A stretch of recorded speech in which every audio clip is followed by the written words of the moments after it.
क्या करे मेरे का नहीं मोड़ काश वो मोड़ दे मेरे का नहीं। नमस्कार, गुड इवनिंग, सत श्री अकाल, वाहेगुरु जी का खालसा, वाहेगुरु जी की फतेह। अरे कौन सी चला दी दिल्ली करंट अफेयर खोल लियोगे मैं। 1 मिनट, संवैधानिक उपचारों का अधिकार। नमस्कारम, जल्दी करो। आ लियो, आ गया। देखो टावरो, जल्दी करो। चित्तौड़गढ़ से नमस्कार। अरे वाह, चेतक हिंदी ऑब्जेक्टिव बुक आती है क्या? जो हमारी बुक है उसके पीछे ऑब्जेक्टिव दिए हुए हैं। अरे यार, मैंने बुक का तो मैं कभी ऐड ही नहीं करता हूँ। हमारी बुक बहुत अच्छी आती है, बहुत शानदार आती है, ऑब्जेक्टिव आती है, अच्छी लिखी है, अच्छी मेहनत की है। चलो, तू मेरी जिंदगी में घुसी है।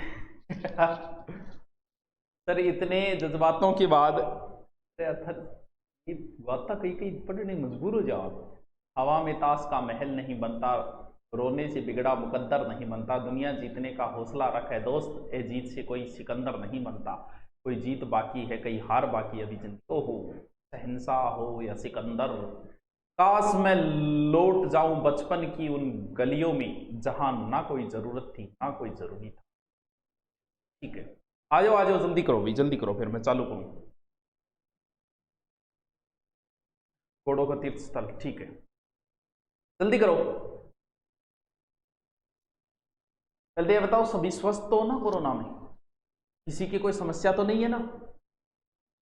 स्थिति थोड़ी सी ज्यादा है, मैं आपको डरा नहीं रहा हूं, लेकिन माना कि नहीं डराना चाहिए, लेकिन एक बात मैंने पहले ही आपको बताई थी कि भय ही योद्धा को सचेत करता है।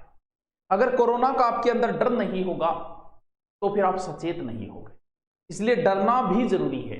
डरोगे तभी तो बाहर नहीं जाओगे, डरोगे तो ही तो इसको सही तरीके से कि बिना मतलब बाहर घूमना और ये बंद कर दोगे। स्थिति थोड़ी सी खराब होती जा रही है। खराब इसलिए क्योंकि हमारे पास इतनी व्यवस्थाएं नहीं है भी। हम अभी विकासशील राष्ट्र है, हमने कभी भी चिकित्सा पे इतना ध्यान ही नहीं दिया, इसलिए ऑक्सीजन की समस्याएं आ रही है।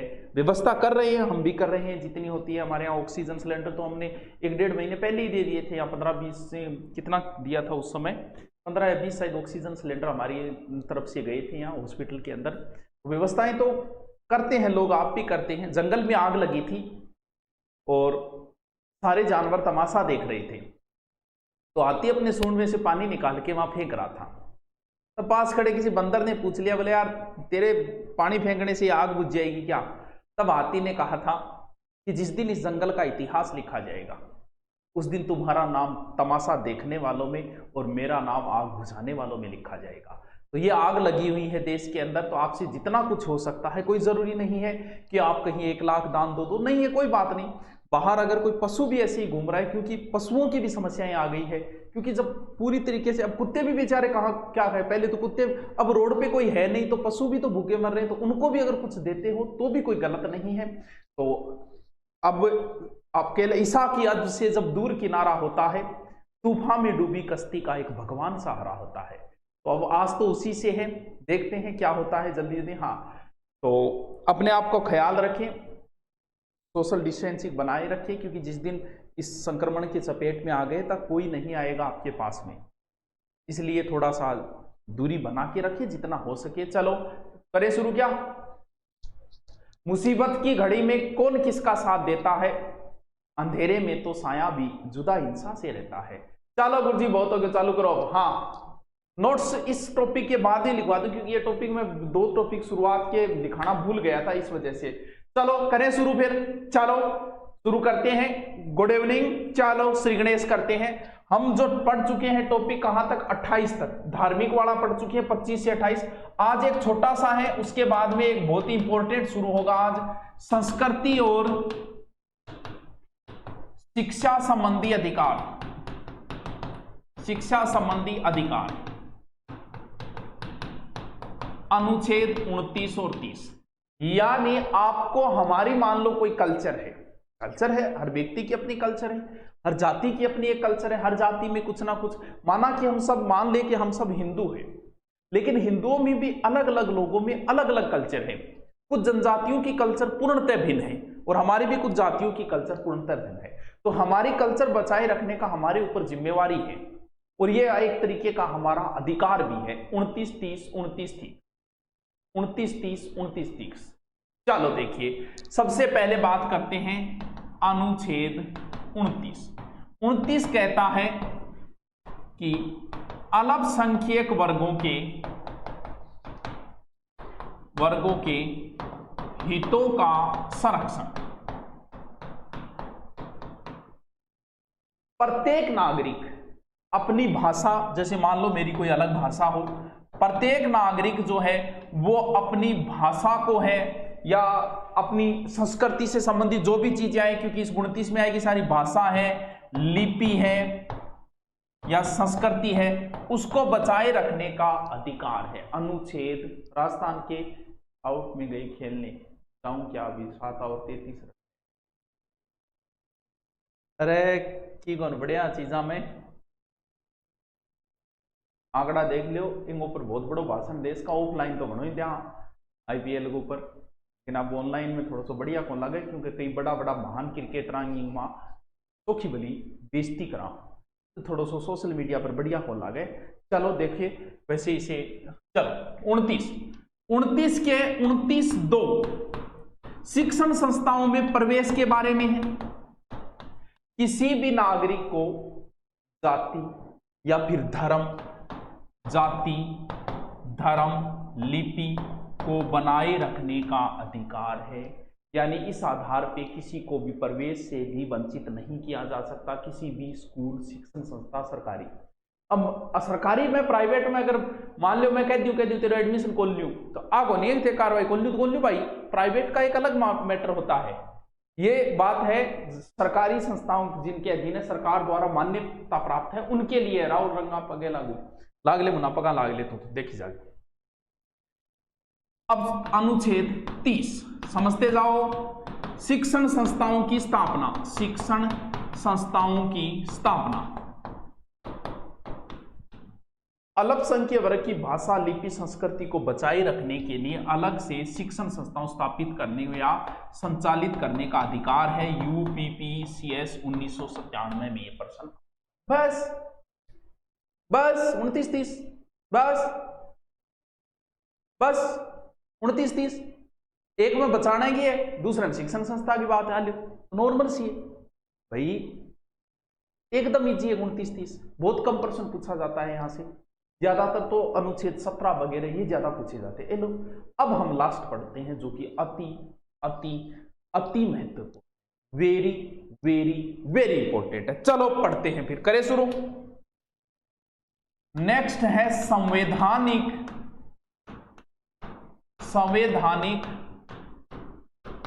उपचारों का अधिकार। बहुत इंपॉर्टेंट है भाई, इतना इंपॉर्टेंट है ये। उपचार किस चीज का होता है? किसी ना किसी बीमारी का ही तो उपचार होता है भाई। उपचार हमेशा बीमारी का होगा। ये जो अधिकार हमें दिए गए हैं, इनमें अगर कोई गड़बड़ होती है, उसका उपचार कहां होगा?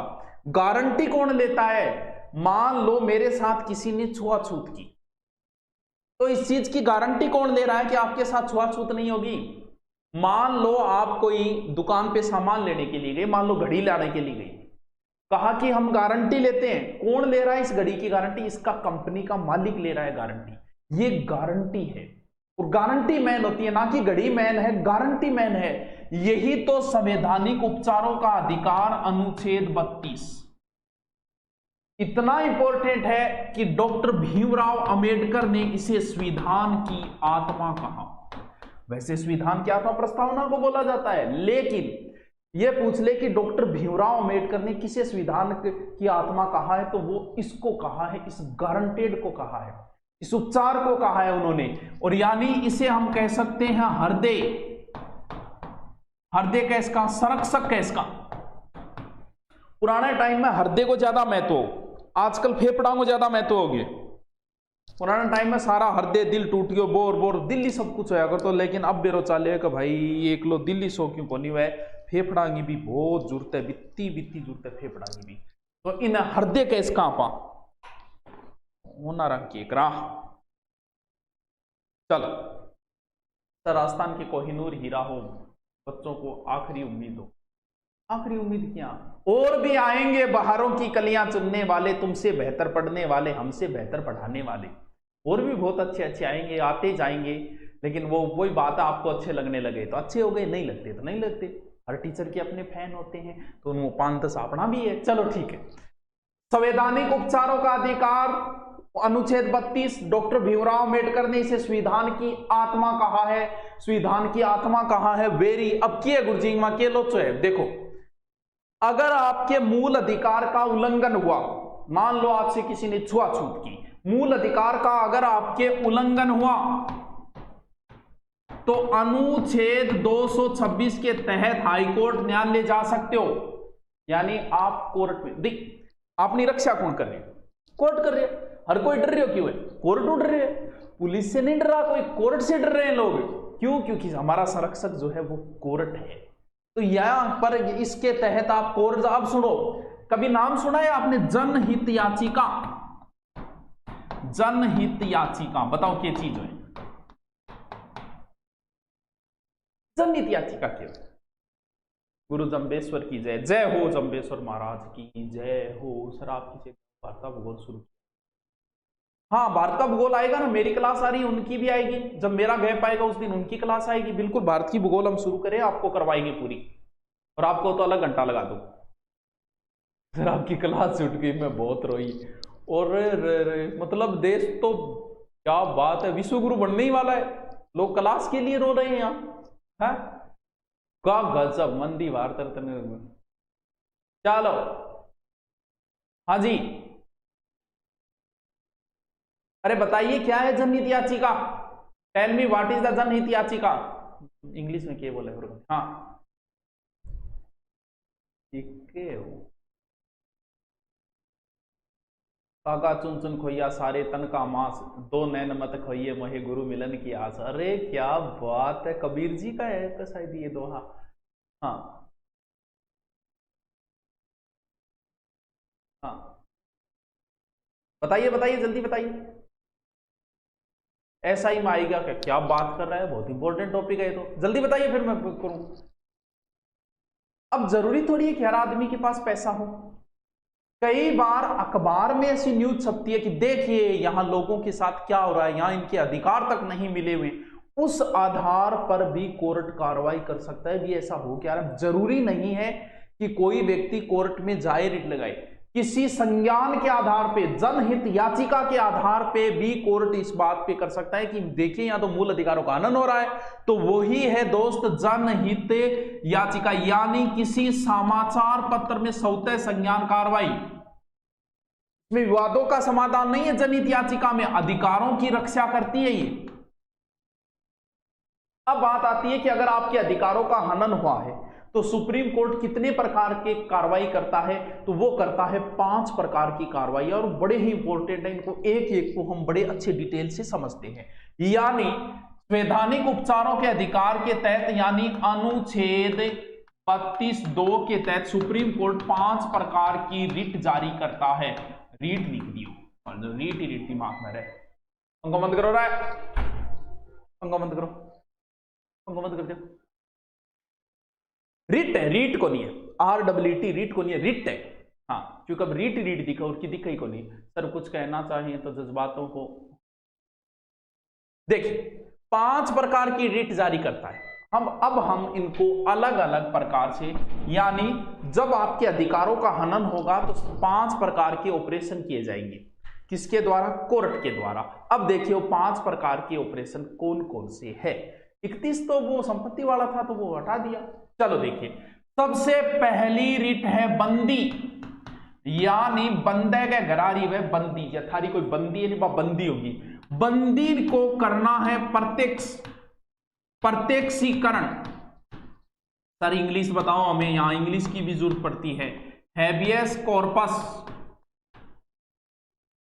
बंदी का मतलब वो बंदी नहीं है जो बंदी आप बोल, कई जगह बंदी बोला जाता है, बंदा बंदी। ये बंदी वो बंदी है जो बंदी बनाया जाता है, यानी किसी को जेल में डाल दिया, वो बंदी, उस बंदी को प्रत्यक्ष करना है किसके सामने? कोर्ट के सामने। नाम में ही पता, देखो नाम में ही सब छुपा, बंदी, यानी इसका अर्थ होता है व्यक्ति को प्रस्तुत करना, व्यक्ति को प्रस्तुत करना। यानी मान लो किसी को गिरफ्तार किया, 24 घंटे से ज्यादा हो गए, तो भाई उसका कोई दोस्त, कोई वकील कोर्ट में लगाएगा कि ये कर क्या रखा है, आपके सामने पेश ही नहीं किया उसको, तो वही है, फिर कोर्ट आदेश करेगा कि उस बंदी को, ऐसे व्यक्ति या प्राधिकारी के विरुद्ध होता है ये, यानी ऐसे अधिकारी के विरुद्ध होता है ये बंदी प्रत्यक्ष, जिसने किसी व्यक्ति को अवैध रूप से बंद कर रखा है, निरुद्ध कर रखा है।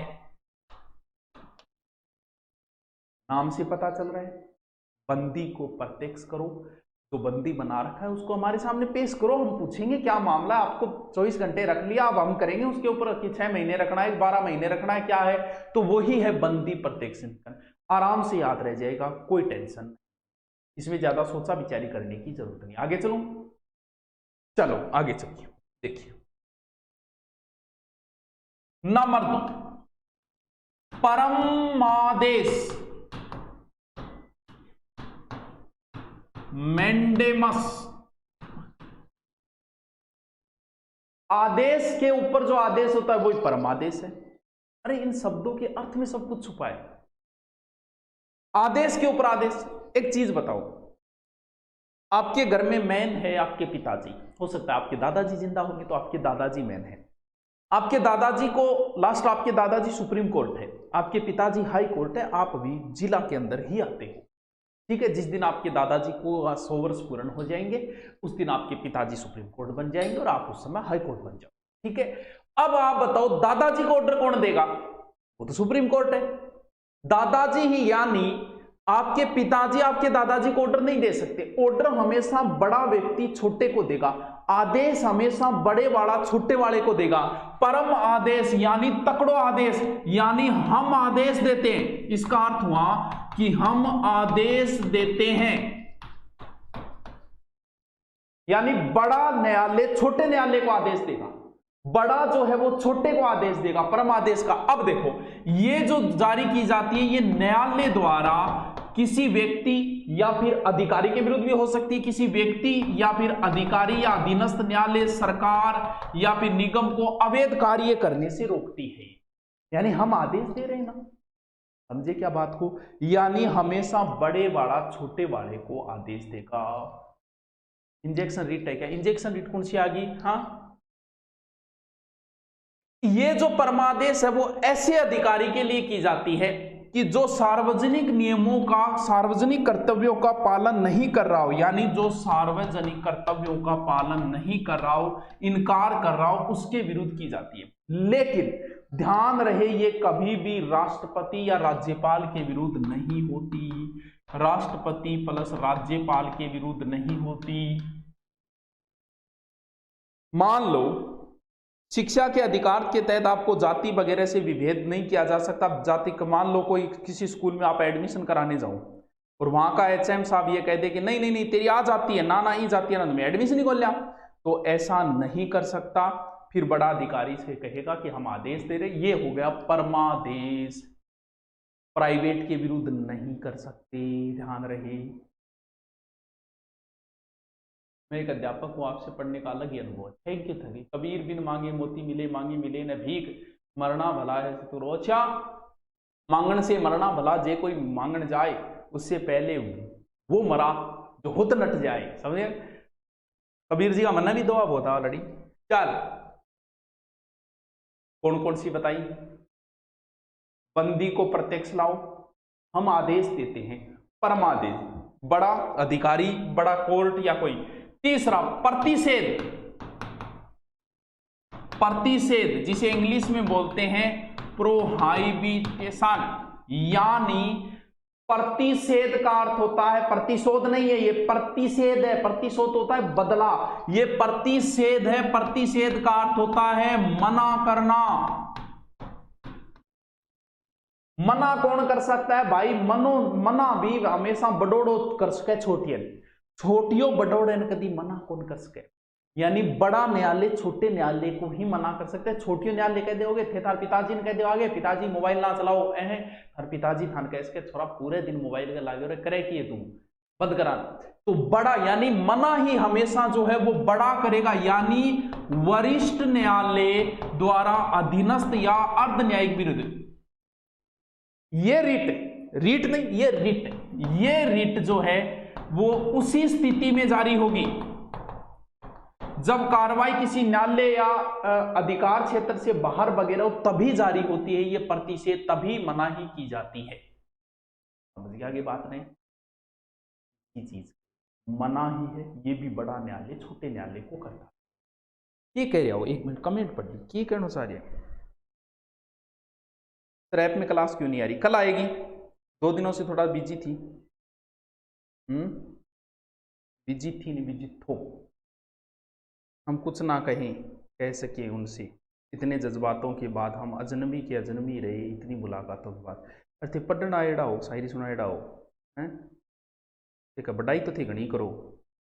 सर आपकी इंग्लिश बहुत अच्छी थैंक यू यार। भैया इंग्लिश तो ठीक है यार, 10वीं तो ठीक है, बाद में फिर नाटक था कर गया, बाकी इंग्लिश पढ़ी कौन नहीं करी थी, जरूरत कौन पड़ी, जरूरत पड़े तैयार कर लिया, कोई टेंशन नहीं, बात कौन नहीं। चलो थोड़ी बहुत स्पोकन भी करेडी है। चलो या तो फिर हिंदी भी गलती बोलते हैं कई बार। चलो देखिए 4 नंबर रिट है उत्प्रेषण। उत्प्रेषण सर्श्योरेरी उत्प्रेषण, उत्प्रेरक नाम सुने था। उत्प्रेरक वह साइंस के अंदर आते हैं ना, जैसे 2 लोग लड़ रहे हो, गाली गलौज कर रहे हो, तीसरा बीच में हाँ ये कहे भी गाली ने और बढ़ा दे, वह उत्प्रेरक हुए साइंस के अंदर हुए। तो बी आ चीज है कि ये चीज है उत्प्रेषण, यानी कोई चीज अपने पास मंगवा लेना। उत्प्रेषण मार्गन भेज दे, यानी उत्प्रेषण का अर्थ हुआ कि मंगवा लेना या फिर पूर्णता सूचित करना। मानने बता दूं,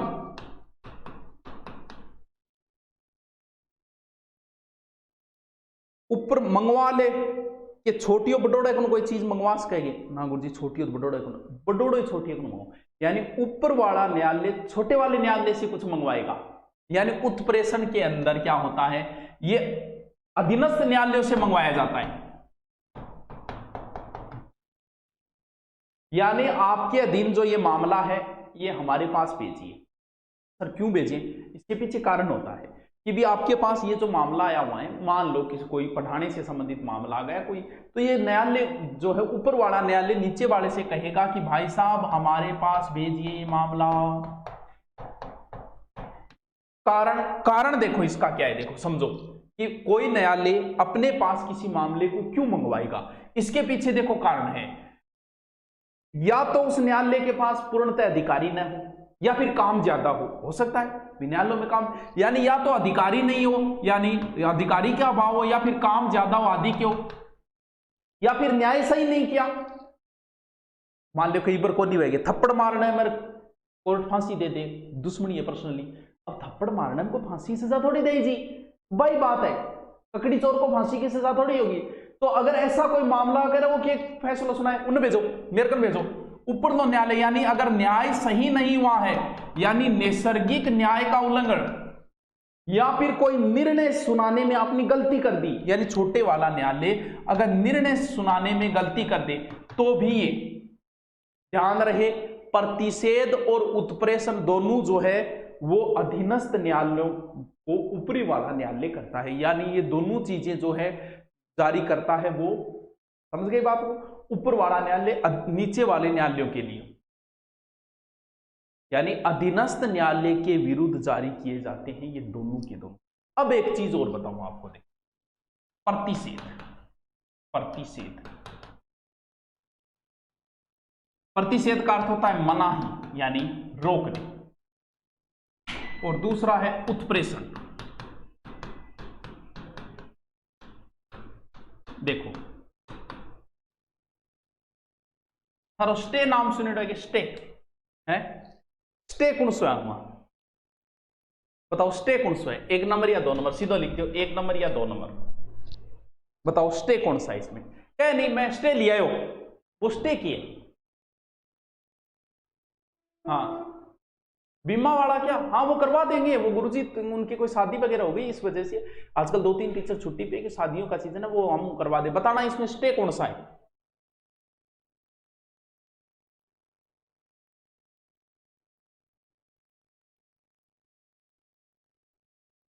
बताइए स्टे कौन सा है इसमें? देखिए स्टे लिया हो मैं, वो स्टे बहुत जोर की चीज है। मान लो कोई अधीनस्थ न्यायालय ने आपको दे दी सजा और थे तुरंत को गारा मरवाओगे बेटे, अब आप जल्दी से भी पर स्टे ले आओ, ऊपर ले न्यायालय में ले जाओ, लास्ट तो सुप्रीम कोर्ट आई, उसने फैसला दे दिया, उसके विरुद्ध तो कोई है ही नहीं। लेकिन ये बड़ा काम आता है स्टे। ये तो कार्रवाई के दौरान कार्रवाई रोकने, मान लो कि न्यायालय ने ऑर्डर दिया कि ये सड़क फोड़ दो, अब क्या है तो उस सड़क के अंदर मान लो नई सड़क निर्माण का दिया है, कुछ घर जो है वो उस सड़क से नीचे हो जाएंगे, उनके घर पे पानी भरेगा, तो उनके पास और तो कोई इलाज नहीं है, बोल मैं स्टे लिया हूं, तो वो स्टे है, यानी होते काम ने रोकण खातर जो है वो तो स्टे के प्रतिषेध। अब अगर निर्णय दे दियो, निर्णय देगे कोर्ट समाप्त कर दियो, बिंगे विरुद्ध जो है वो है प्रतिषेध। समझे के बात?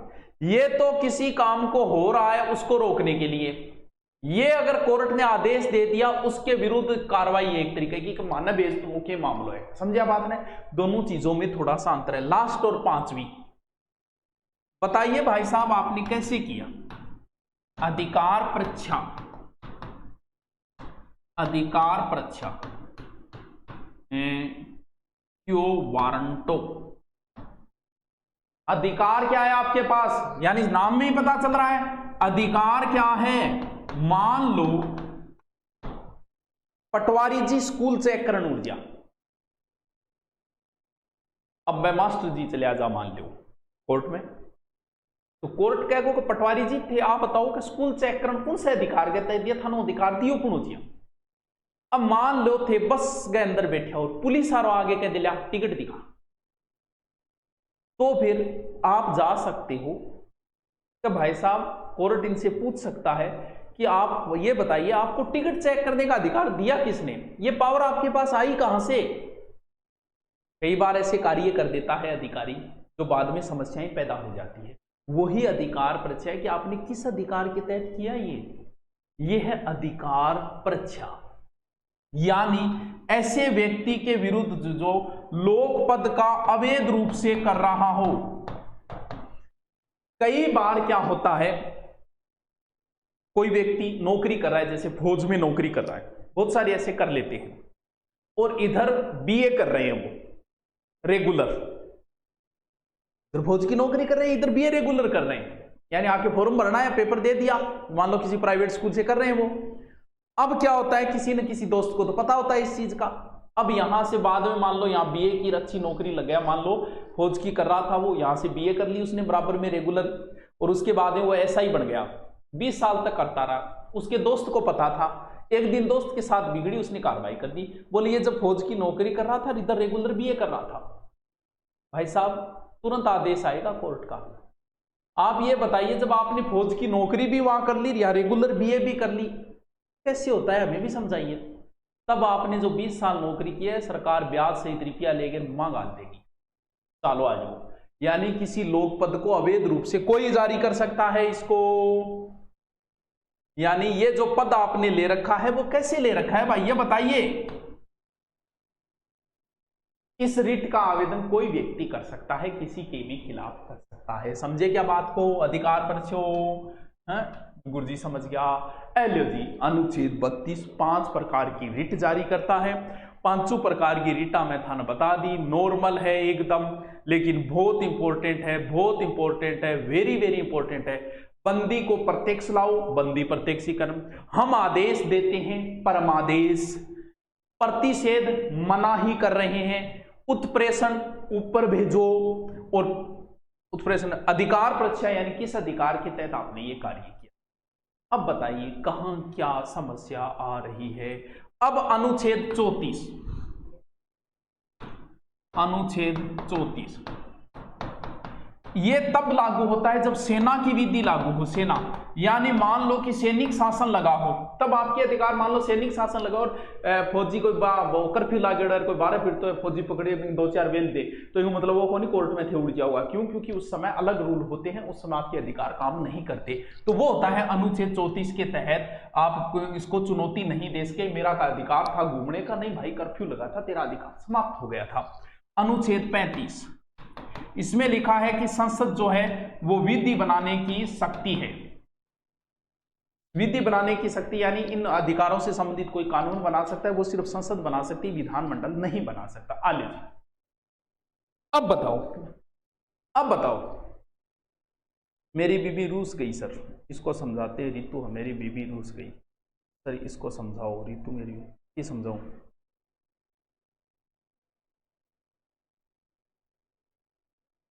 बारहवीं के बाद आईएएस की तैयारी कैसे करें? पहले ग्रेजुएशन कर ले, ग्रेजुएशन किताबा में पढ़ो कर तैयारी हो गई।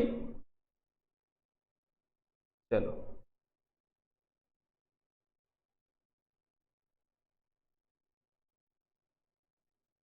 दादा ने दादी देव आदेश ना, दादा विचार क्या आदेश दिए। चलो कल ध्यान रहे, सबको बता देता हूं, कल मूल अधिकारों का टेस्ट होगा, कल मूल अधिकारों का टेस्ट होगा, टुमारो मूल अधिकार का टेस्ट होगा। Okay, thank you, good night.